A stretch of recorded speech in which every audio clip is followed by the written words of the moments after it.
بصوا يا حبايبي، الطريقة دي علشان تشيلوا الزفت اللي بيبقى في قاع الشوز بتاعة البحر.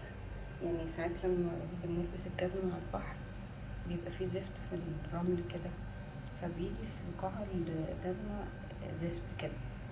فالحل هو الجاز.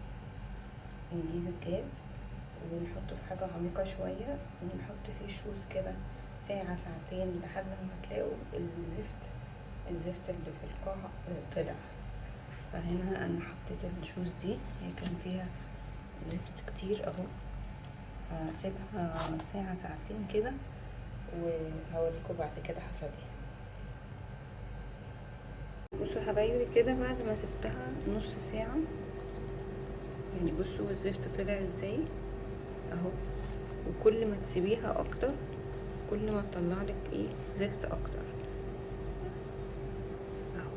بصوا هي مجرد انك نقعيها في الجاز لغاية لما توصلي للنتيجة اللي انت عايزاها بالظبط.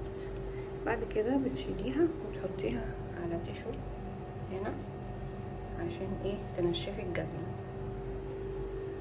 يعني تيجي كده اهو، مثلا انا خلصت كده تطليع الزفت اهو، هتجيبيها كده وتروحي حطها كده اهو عشان تنشفي بقى الجزمة، وبعد ساعة كده تلبسيها عادي. ادي كانت الطريقة اللي احنا بنشيل بيها الزفت من الجزمة عن طريق ايه ان احنا نقعناها في الجاز عدد ساعات لحد ما يطلع الزفت كله.